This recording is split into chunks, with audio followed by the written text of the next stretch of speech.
Hi, folks. Good to see you here. I hope you are all doing very good. I must say I am very glad to be here in front of you doing this presentation after a long trip from France. I know this is the end of the day, but I will try to make it interesting enough. So my name is Patrick Tiziano. I am a system power management expert, and I am the co-founder of the Belib company, a software consultancy company of delivering solutions for Linux and Android systems. The purpose of today's presentation is a use case power management optimization, and more specifically, I would describe a proposed methodology to do these optimizations. And before rushing into this topic, I would just give a short presentation of myself. So I am Patrick Tiziano, as I said, and I am a software engineer. I spent 9 years at TI doing power management stuff in various roles, from software architecture to system integration. I have seen several generations of OMAP processors, from OMAP 2, 3, 4, and finally 5. When TI decided to leave the wireless business, we decided with 4 other colleagues from TI to leverage all this good expertise and join our forces into our own company so that we could share and spread all this knowledge to other customers and the community. So Belib is offering software consultancy services as well as training. So we can do various jobs about Linux kernel device driver development, integration, debugging, and optimization, as well as for Android. And we do trainings about all these technologies. Okay, that's enough with the introduction. And let's go into our topic, which is power management and use case optimization. I would start with stating the problem, because power management is quite a generic topic, and I would like to describe the problem. A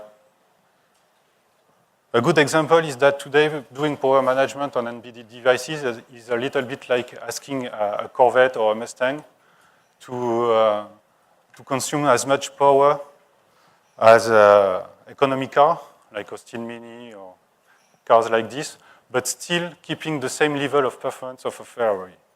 So this is kind of tricky. Giving more concrete example, today the wireless embedded platforms, the performances, they keep increasing. Every year there is a new generation, a new processor that is even more powerful. We have multi-core processors, 4, 8 cores, running up to 2 gigahertz, hardware accelerators, DSP, GPU, high-speed memory, high-speed bus. Everything is, I would say, top-notch technology. All this integrated into a single silicon. At the same time, we ask this very powerful silicon to only consume a maximum of 5 watts in case of a mobile phone, and still keep the case temperature under 45 degrees to not burn your skin. And again, we want it to last for at least 1 day, and we know how difficult it is.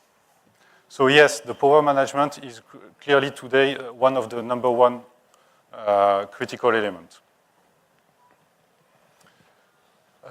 I would do this presentation into 3 parts.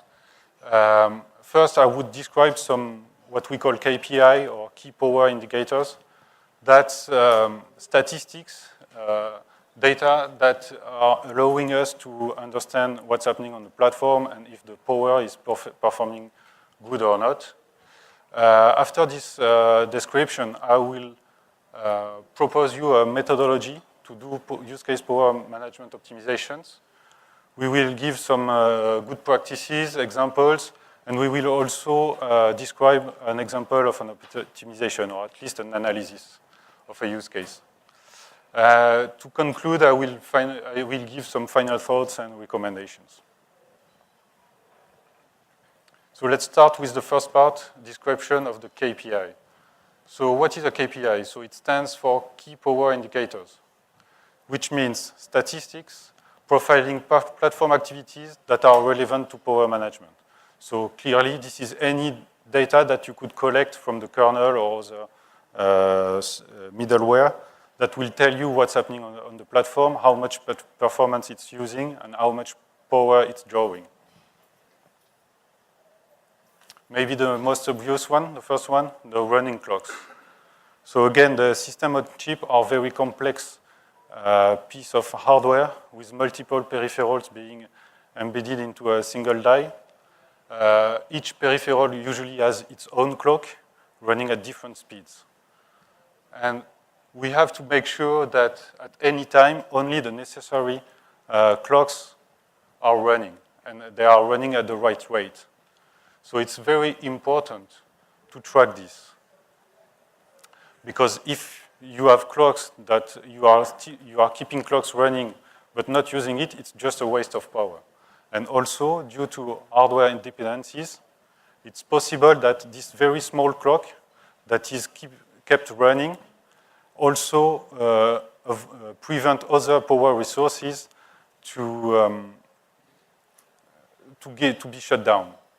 For instance, a running clock may prevent a DPLL or a voltage regulator to be shut down, and so this is a big cost in terms of power. The next KPI is the idle states of the CPU. We call it C-states in Linux because it is related to the idle power management framework called CPU idle. This CPU idle framework is the one that is in charge of putting the CPU cores into a low power state when there is no task to be run. And this framework is gently exporting the data to us through sysfs. It's exporting the time spent in each CPU low power state and also the number of times we got into this state. So by polling these special files, it will be easy, I would say, to understand how many times and in which power states we could enter. Maybe a short description of a low power state in case it's not very clear. A low power state is this low power state the CPU may get in when it's idle, so when the clock is stopped and it's not doing any processing. There might be several ones. Maybe a single one, maybe several ones. It's really dependent on the hardware. And it has two important characteristics that are, I would say, interdependent. The first one is the time taken to enter and leave this low power state. We call it a latency. And the other one is the level of power saving it is achieved when the CPU is put in this state. And obviously, the more power saving you want, the longer the latency will be.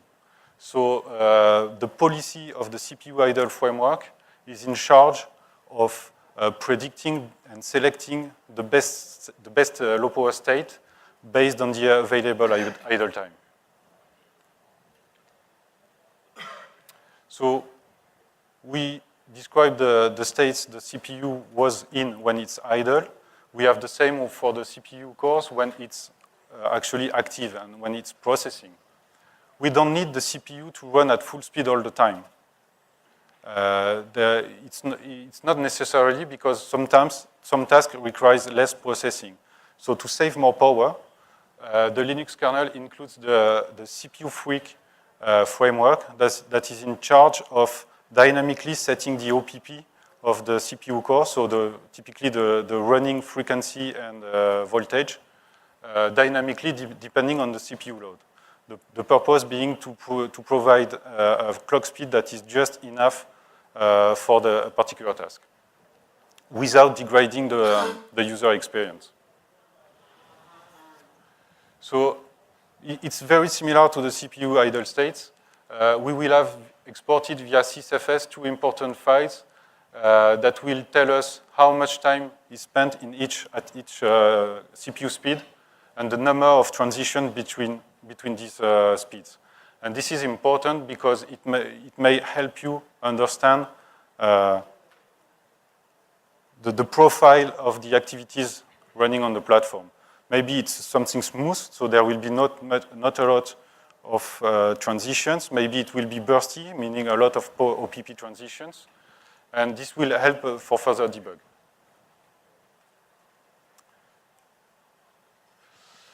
we talked a lot about the CPU, but we should not forget the other hardware accelerators and the load of them. The kernel for the CPU core is exporting statistics about each running task, the time it spent running it, the time it spent waiting for an event to happen. And this is very important for profiling. Unfortunately, so far, there is no generic interface for other hardware accelerators like GPU, DSP, ISP. So it's case by case.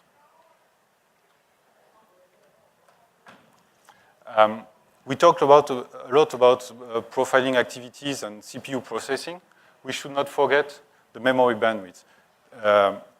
Usually when we believe or we have a slow application, a slow system response, we always believe that this is because the CPU is not running quick enough to do this processing. This is not always true. There is actually another parameter that is the memory bandwidth, the memory performance. Because maybe your application is slow because actually there is not enough bandwidth or the memory is not responding enough, is not sending enough data to the processor fast enough. And so just actually the processor is waiting. So this is a good information to monitor.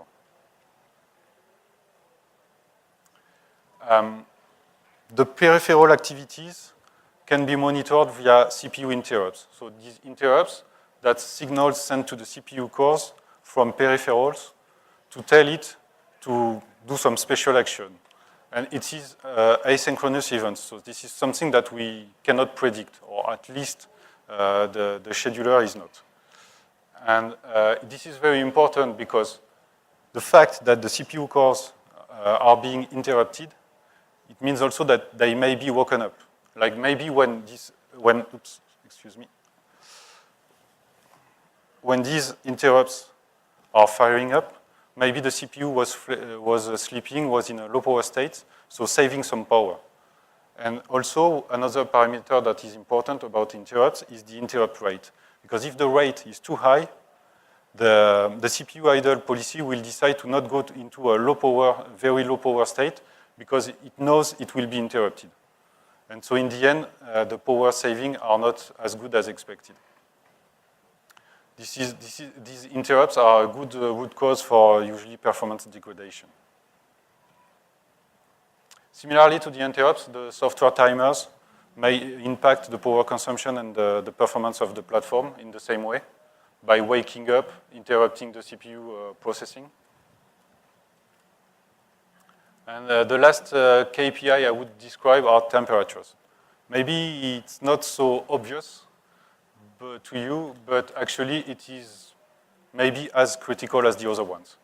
So it's not something really about the processing, but it's more something related to the silicon performances, meaning that if the temperatures goes high, and so above the thermal limits we have set, we may have to decrease, to scale down some clock speeds, CPU clock speed, and so degrade the performance, so slowing down the full platform.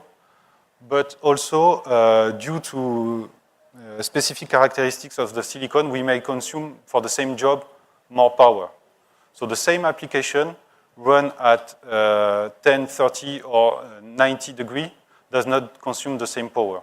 It's actually generating more leakage current, and so this is a big problem. So keeping the temperature very low is very important. Okay, so that was the main KPI I wanted to describe to you. The second part is the description of a proposed methodology. So a use case for us is all the interaction you have in a platform to accomplish a special goal. So for instance, playing back MP3, playing back video, or having the system in standby, doing a voice call. Everything, this is something that may happen on your platform, and you would like to make sure the power consumption for a specific use case is under control. And the first step is to modelize. So maybe you would have imagined that the first step was to take measurements, but it actually starts far before,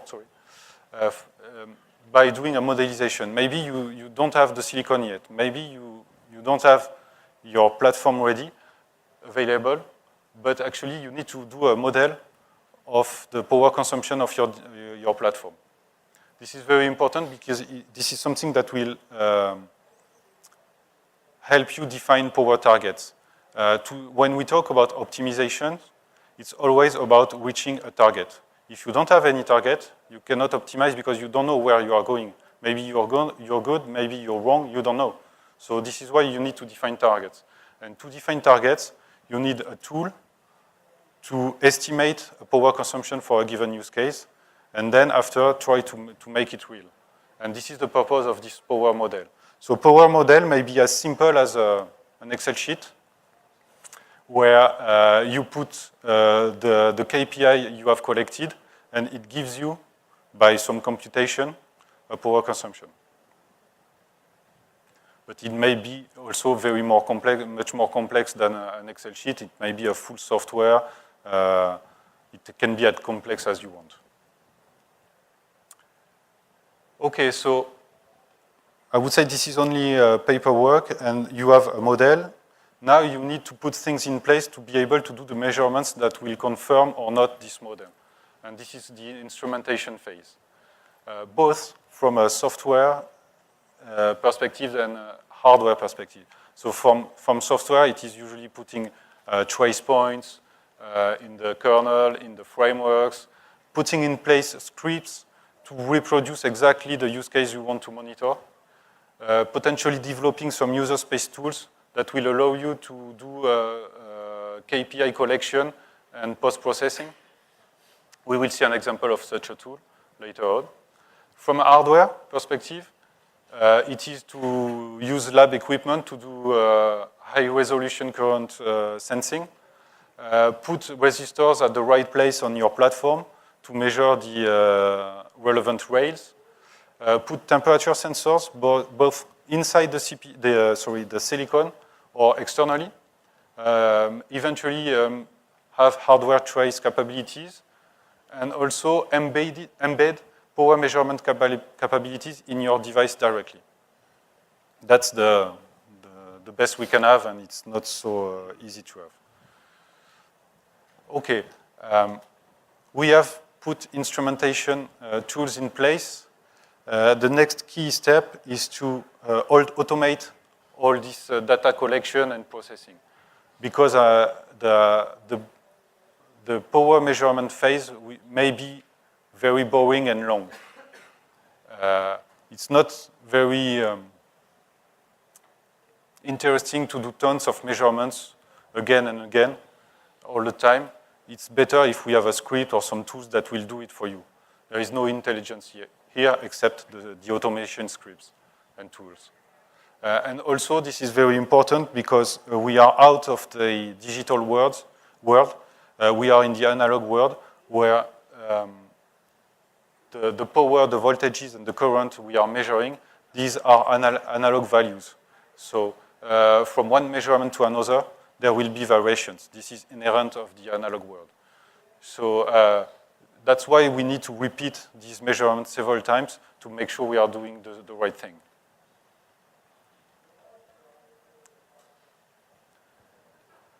Okay, so we are close to measuring the use case.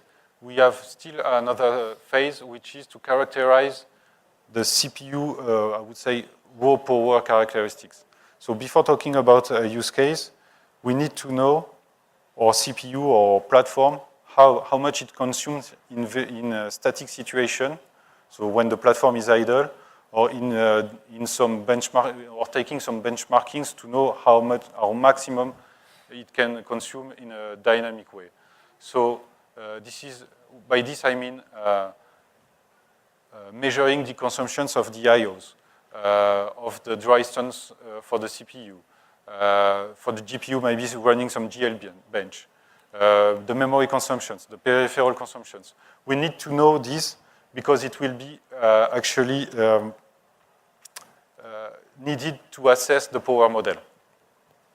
The power model you have created and used maybe months before when the platform was maybe not yet available. You took a lot of assumptions and estimated a lot of data. Now that the platform is real, you have to assess these assumptions. So this is this phase, because otherwise, if the assumptions were good, fine. If they are not, you may chase for power targets that you will never reach. So in this phase, you will, with the data collected at the previous phase, you will assess the power model and make sure the targets are right and achievable. Okay, now we are in the measurement phase. So we have all the tools in place, the model is good. We can run this famous use case, so maybe playback MP3, video recording, video playback, and we take the measurements. We take, obviously, multiple measurements, do an average, making sure that all these measurements are in the same ballpark. If it is not, there is a problem either with the measurement setup or with the use case itself that may not be reproduced exactly the same every time. So I remember some real examples when we took multiple measurements of the same use case, but with 50 to 100% variation between it, and just took the average, considering it was the right value. This was obviously a bad practice. Don't forget also, when you measure the power, to collect and save all the KPI statistics we just talked about, because this is what you will use for further analysis in case of issue. Now comes the analysis part. So most probably, the first time you do the measurements, you will see that the power targets are not reached, or then I've never seen that before. And so you have to analyze all this KPI, all this data you have retrieved to understand why the power is higher than expected. This analysis is actually split into two parts, static power consumption and dynamic power consumption. You have to start with the static one. So we call it the leakage consumption. Because actually the dynamic power consumption, that is the consumption done when there is some processing happening on the platform, is actually coming on top of the static consumption. The static consumption is the consumption you have whatever you do. Without any processing, so the platform being standby, there will be some consumption done because the silicon is not perfect. So there will be some current that will still go through the gates even if it's not toggling. So this is the first part of the analysis. So typically this is looking at all the IOs one by one, making sure there is no shortcut or some unnecessary pull up or pull down, making sure that all the supply voltages are the ones that are supposed to be, checking that the clocks are running or not, etc., etc. Also making sure that, for instance, the memory is entering the low power states it is expected to do. Then you come the dynamic consumption analysis. And once the leakage is under control, we will make sure that there is no extra processing or bottlenecks that may lead to power overhead.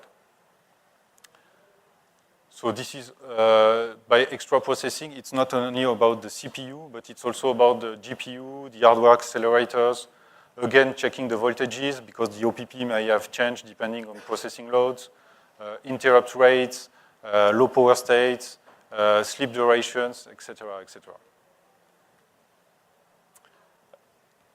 You have also to monitor the bus occupancy and the SDRAM usage. As I explained earlier, there is some CPU processing happening, but also you may consider the memory also as a processing unit somehow, and you have to monitor its performances. Also, as I explained, the temperature is important, and you have to make sure that the CPU is within the expected, the temperature is within the expected range. Because again, heating will increase the power consumption, And also overheating may force us to use CPU or GPU throttling techniques, and so degrade the performance. Okay, so once everything is analyzed and you have understood potentially all the issues, it is time to fix it. But it's not only about producing some patch. It's also maybe, again, fixing again the power model because some assumptions were wrong. And here it will take some iterations and a lot of discussions between different teams, from architecture team, hardware teams, software teams. All these guys have to discuss and agree on an acceptable target or acceptable limit when we consider that the CPU, the power consumption is fine. And when you think you're done, actually you're not. Because there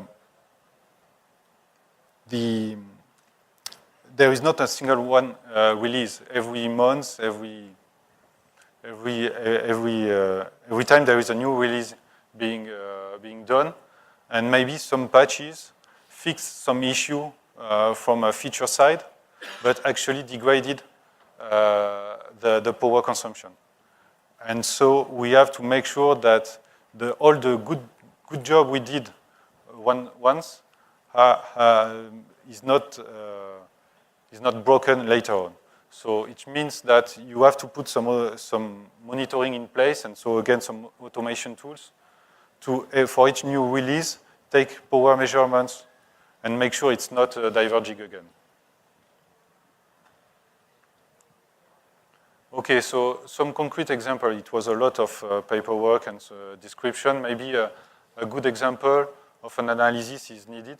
So we propose here to show how we could analyze some of these KPIs through a simple example of a 3D wallpaper use case. And for that, I will use a tool I developed while I was at TI. It was for the OMAP family processor. It's called OMAPConf. It's public, so anyone can reuse it. Some of the functions are actually not OMAP specific and may be reused on any processor. It was designed to provide a quick and easy power and performance runtime diagnostic, so typically analysis of the KPI. I was really lazy in this job sometimes, so I wanted a tool to do all the boring tasks for me, and OMAPConf was doing this job for me. Some functions, OMAPConf features some functions to do audits and immediately highlight any of the KPI that was not in the right ballpark without any intervention from a user. So for this example, I have run the Android Live Wallpaper water. So this is the one with the leaves running on the water, floating on the water, on a Panda board. So it's a OMAP 4 board running Android AOSP 422 release. So first, let's start with analyzing the static parameters. So the OMAPConf tool, it was a single line. The function was called audit. And this function would go through all the static parameters. So you see here some OPPs, voltages, etc., one by one. The tool was, in the tool there was all the expected values were in the tool, and it was doing all the comparison for us. So in one glance, you could see that the OPPs were not the good ones. The voltages were wrong in this particular use case. Because we know thanks to the power model, we knew exactly what it was supposed to be. So we wanted, for such an easy use case, we wanted the CPU to run at the lowest OPP. And so there was expected voltage for that, and also retention voltages. So the tool captured this data at runtime and did a quick comparison for you. Yes? Yes? How do you measure voltage? Is it connected to oscilloscope? So on this specific processor, we could measure it from the CPU, from the platform. It was not with all this tool was not using any external equipment. It was designed to run directly on the target platform with no external tool. So the framework also provides you interfaces, D1 interfaces to tell you what the micro voltages are. Yes. You could use that. Yes, usually this data, the kernel is exported via sysfs. Usually you have it exported. Thanks, Nishant. Okay, more KPI being monitored. The lowest C state, so the lowest idle state the CPU could get in. So there was power domain in this specific CPU. And so we wanted to monitor the state it was. Some specific peripheral settings, DPLL status. Again, the current one measured directly from the register. So it was really at the heart of the silicon compared to the expected ones with the immediate pass fail status. So again, you just run the tool and it tells you where to look at. One thing that was interesting for the tracking phase was that at the end of the audit, the tool was doing some giving some pass rate fail, and so just monitoring this rate from releases to releases was easy to see if we were diverging or not in terms of power. Okay, so that was the static part. Here we are looking now at more dynamic stuff. So we are looking at the running clocks and its speed for every processing unit of the platform. So with the same principle, we had the current and the expected frequency for all the clocks with the pass rate status. And so the sysconfig was a specific peripheral register that has to be set in a good way. So again, easy to see where there is an issue.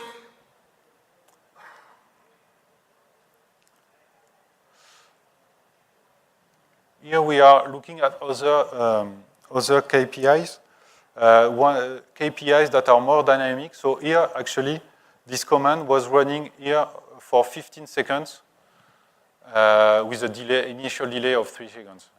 That's details. But then it was post-processing the data exported by the CPU idle. So it was just doing some post-processing about the C state statistics.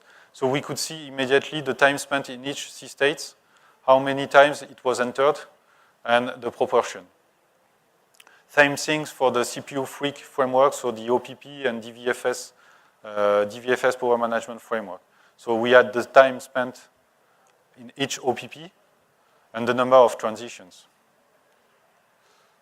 So if you think about the use case running, so it's a live wallpaper, it is supposed to be very low power use case. You would expect the CPU to enter very low power states and to run at the lowest OPP. But here it's not the case. So some good hints and some good directions to analyze. So more data here, the CPU loads and the interrupt statistics. So which peripheral generated interrupts and how many times, interrupt rates. So again, we are supposed to run 3D low power wallpaper, live wallpaper. We should not expect some MMC activities or some wireless LAN activities. So this is for sure interrupting the CPU, so consuming more power than it should. It is also telling us that we are not actually measuring the right use case. We are supposed to measure the 3D live paper activities, but actually there is something else in the background running. So here we have to maybe rework or automation actually the way we do this processing, or maybe rework our use case because we have no choice than having these background activities on our platform. It is also a good idea to look at the rate because it's also giving you some good, maybe some validation about a frame rate. Like here, the SGX was actually the GPU of the OMAP 4, and we see it's firing at something like 120 interrupts per second. We knew it was 2 interrupts per frame, so by looking at this rate, we know that we are running at 60 FPS, which is what we expect. So that was a lot of data processing, but we still miss something. I don't know how you feel, but for me, I would have liked to have something that is showing me, that is plotting me the platform activities. The tool was also able to do that, so it was actually polling for all these KPIs for a long time, and then generating GNU plot scripts to generate plots. So it was also, again, doing some post-processing about the data being collected and showing some min-max average value. And here we could see that we were running at maximum speed of 1.2 gig, and it was clearly too high compared to the use case. And so the tool, once he had collected all the data, was generating the scripts and the trace file for GNU plots. So we could see actually what was happening on the CPU cores for 15 seconds, for instance, during a 3D live wallpaper. So here, this is all the OPP changes. For me, I wouldn't expect so many OPP changes for such a use case. I would have expected it to run at the lowest one all the time. So good hint again. Here about the loads, you see that there are some peaks. It's not very smooth. And what is interesting to have these 3 plots on the same page is that we can see that here, when we have more OPP transitions and higher speed, we see that is linked because we see that the loads are going higher, so it means that more processing is happening in this particular phase. And what is interesting also is that there is almost an immediate effect on the temperature. The temperature is going a little higher immediately. So you see, this is over 1 second.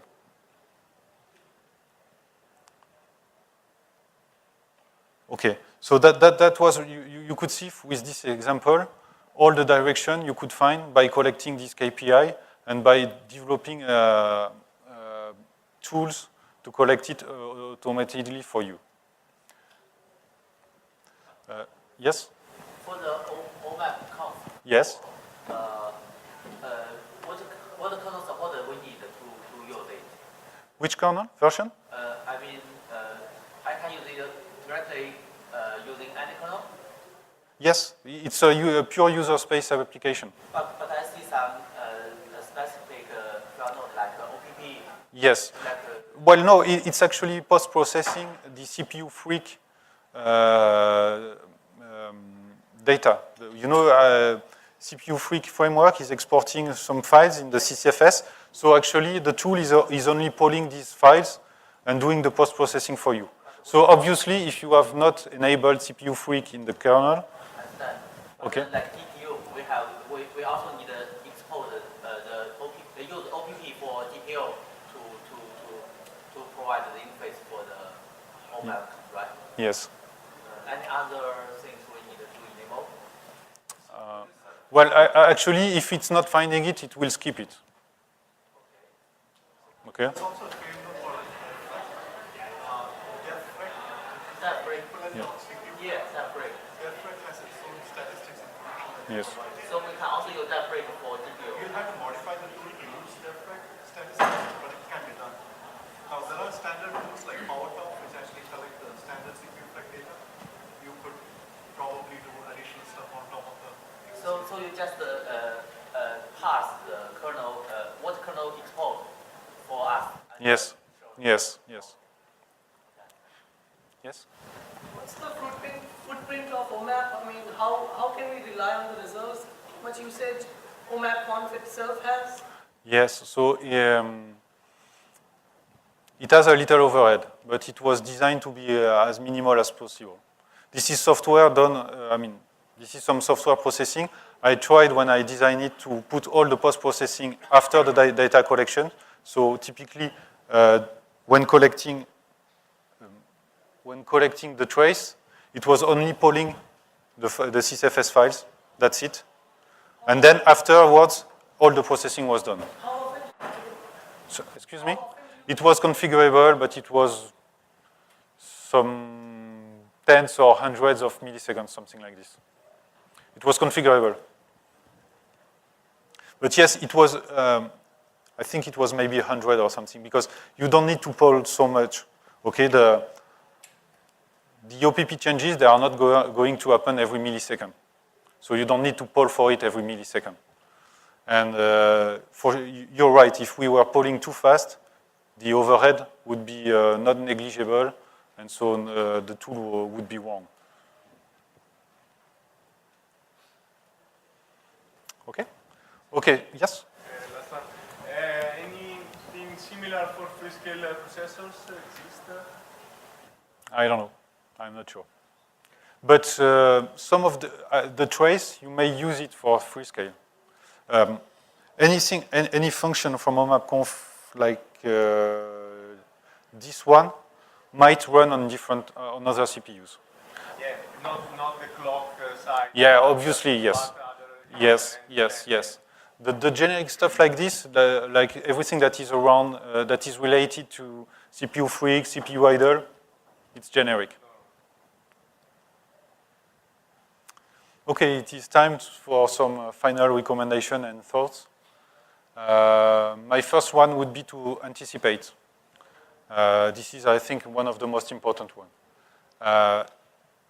If you are working on a platform where power is critical, you have to design this platform for power from the beginning.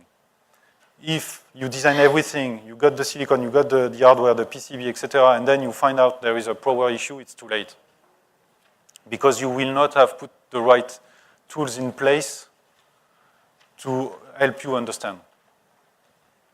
It's, it's like the same problem, like it's having a problem without having the source code of the software. It's exactly the same.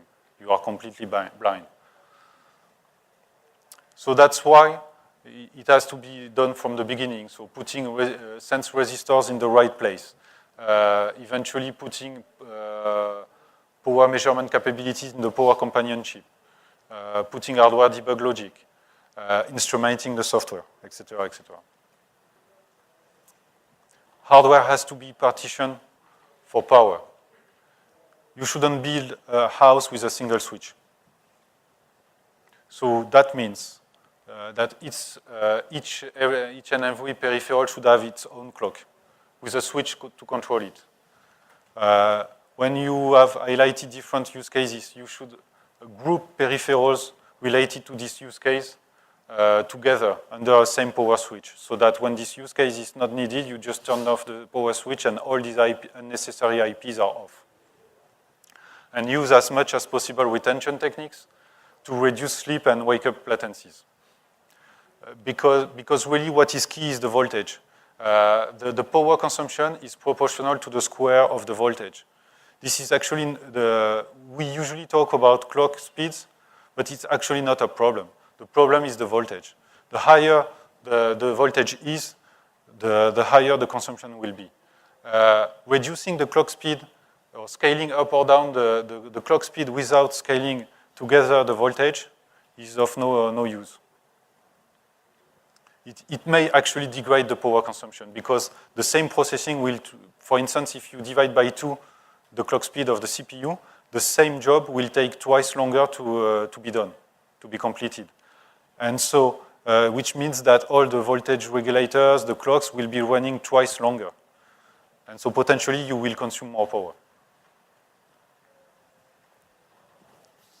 Next advice is to fine-tune policies. This is something we are a little bit reluctant to do, but it's actually very important because the perfect policy, it doesn't exist yet so far. So a policy cannot perform very well for any use case. A policy will be fine-tuned for some use case that was understood at this time, and potentially for other use cases, it's not performing very well. Plus, the default policies we have in the Linux kernel, they are not targeting primarily the embedded platform. They are targeting servers and desktop PCs, and the constraints are not the same. So it means that at least there will be a fine-tuning phase for the existing policies, and eventually also you can develop your own policies. It may be just a fork of the existing ones, but there are new policies to be developed. The policies we have in the kernel, they are very good, but there are new ones that are also very nice. And also, do not hesitate to switch policies on the fly. By detecting the use case, you may know which policy performs best for a given use case, and it's perfectly okay to switch policies on the fly. The frameworks, they are able to do that, it's not a problem, and it's even recommended. Next advice is to keep cool. It is actually easier to waste less power than find tricky mechanical solutions to dissipate more power.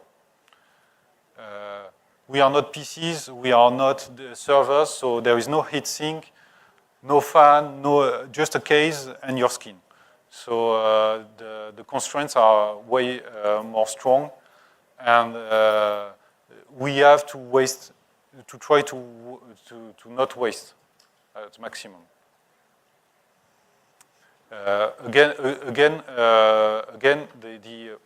Excuse me. Don't forget that for the same job done at higher temperature, the consumption will be higher. So just the basic thing is to keep the temperature down so that you reduce the power consumption. And also by keeping the temperature down, we will not have to do some performance throttling, and so potentially the user experience will not be degraded. Because in the end, what really matters is the battery. Our final goal, our ultimate goal, is to optimize the power consumption at battery level, but not at every single power rail, which means that you have to focus your attention to the main contributors. It is a waste of time to do some huge power saving, like 30%, for instance, on a rail that finally accounts only for 2% at the battery. This will be a waste of time. Secondly, you have to think system-wide and pay attention to side effects. Not all power optimizations are actually good. Maybe sometimes doing a power optimization on one component in the end degrade the overall consumption because it has some bad side effects. I would take as an example that reducing the clock speed may increase actually the active time, and so keep some DPLs and some power resources active longer, and so potentially consume more power. And I would thank you and open for question. Yes? 2 slides before, you Yes. control the thermal, the temperature. Yes. Yes. But minimize use the performance throttling. So how to control the temperature? Well, yes. It's part of the DVFS, or adaptation of keeping the frequency lower, so that it's not generating too much. Some cases it also boost every components of the SoC, and the temperature will be higher. So the only thing we can do is Well, yes. So don't forget that for each use case, there will be your CPU will warm up for sure. Okay, but when you are modelizing it, you will define some acceptable temperature range. And just the job is to keep the temperature within this range. Maybe now, for instance, for the latest and more advanced processors, we know that it cannot run full speed all the time because the temperature will go too high. So it may run at 2 gigs for 5 seconds, but then you have to shut down the clock anyway.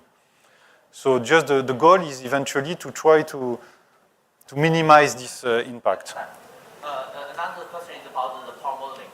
Actually, power modeling is also what we want to do, but it's very complicated.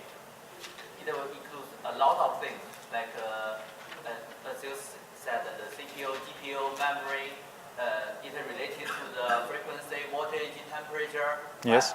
So also include the bus, a lot of bus. So I want to know if you have had a platform, you have done all the power modeling for that platform. Have you done that before? I'm not sure I followed your question. So you mean if I have studied all the clock tree and dependencies to? I know. I mean, if you want to understand the power consumption of a user case Yes. by theory, Yes. you need to do the power modeling for everything the user case use. Yes. But it's hard work Yes. to get every power modeling of the components. Yes. Right? Yes. My question is, have you done Yes. such more? Yes. So while I was at TI, yes, that was done. So there was not only one person doing that. There was teams doing it. There were hardware teams, hardware architects. There were estimating power consumption activities, drawing data flows, estimating CPU loads. And so, yes, it was a lot of work. It was started at the day one of the definition of a new processor. So for every next generation of the SoC, you just need to change a little of it. Oh, great. So yes, so all this power modeling was based on some estimation, and it was based on the current generation to estimate what could be for the next generation the power consumption. Yes. Thank you. You suggested that we should make sure that no power is wasted by checking on whether all the clocks are being clock gated or power gated. Yes. Yes. Are there any tools, automated tools which detect that? Because, I mean, there are so many rails and it's So clearly, every processor is different. The clock tree is different. I think there are clock frameworks being put in place that can help like this. Yes, like the common clock framework. Eventually, device tree. We should be able to browse through all the clocks and retrieve the state of the clock and the speed of the clock through these generic frameworks. The tool is not existing, but I think some excuse me, some key components are being put in place in the last years. But yeah, this is a big job, yes. And at the time we've been doing these studies, it was not yet available, so that's why a dedicated tool was put in place. So right now the only solution is to probe every. Yes. For a use case, you mean, to understand better, Yes. there is a device and there are something to do, for example, services coming from Wi-Fi, I don't know. Yes. This is you have, I think, in your work, hundreds of use cases. Well, no, not hundreds. It's too much job to have hundreds of use cases, but you pick up the 5-10 most critical ones. And I mean, let's talk about a phone. The smartphone, you know your smartphones, there are some critical apps on it. You want it to perform well and to In the industrial area, yes. so I have a setup, I have a bus field connected, something to do. I imagine to isolate some, as you said, critical use cases. Yes. And have a Jenkins automation to do Yes. something like that. Yes. Okay. Yes. Clearly in this job, automation is key. Doing this all by hand is taking you too much time and it's too much burden. So it has to be automated. But Yes. also measuring only by software, also by hardware. Depends, yes, the current consumption, usually, if you have not embedded sensors directly in the platform, it will be collected by some external equipment, so you will have to develop some software tools to collect this and somehow reintroduce it into your software trace. Yeah, not easy. I have something, I can do it with Lauterbach about this. Yes? It's crazy to put, anyways, resistors. Yes. At 5 ohms, like that. So, Yes. Yes? Are you familiar with the Watson tool at TI? It's Watson. Watson? Not really. Okay. Well, I guess my follow-up question might be, it's I know that the TI has a tool called Watson. Uh-huh. It does really low-level power analysis. I was going to have a follow-up that asked if it profiled processes on the TI chipset, or if it was strictly just current stats. No, yeah, I wasn't familiar with that, and the data we were collecting here, there was some specific dedicated external equipment to do the measurements. Yes? There is another tool that might be useful that ARM put out recently. It's the ARM Energy Probe. Are you familiar with that? Yes, yes, I am familiar. Is it 3 or 4 channel current? Three, I think. And it's like a $50 USB dongle. That's not the regular price, I think, $50. I think it's a special price. I think it's 150 or something. But yeah, that's okay. No, but yes, we evaluated it. It's good for hobbyists, I think, but not more. What is it called? ARM Energy Probe, right? Yes. So it's some sort of USB dongle, and you have it in your PC. There was some nice tool developed around it. It was a good initiative, but it's not accurate enough.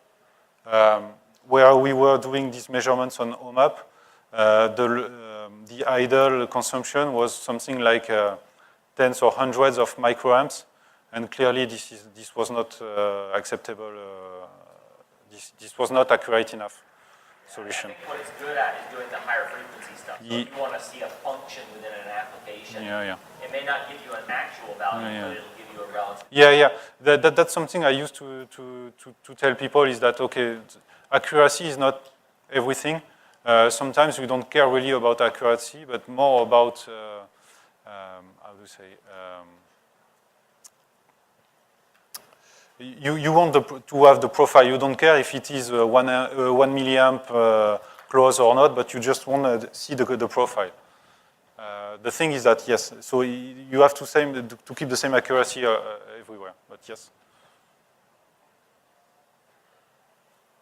Any other question? And what about using DS5 to see, for example, as you said, we are not using MMC, but we see interrupts coming from MMC. Yes. So I imagine using DS5, they make this understanding easier. Because DS5? You know, the ARM tool. No, sorry, no, I don't know exactly. Okay. It's nice, but we have to pay for it. No. DS5. I didn't know it. It's nice, but I didn't, yeah. this is better because you go straight. Yeah.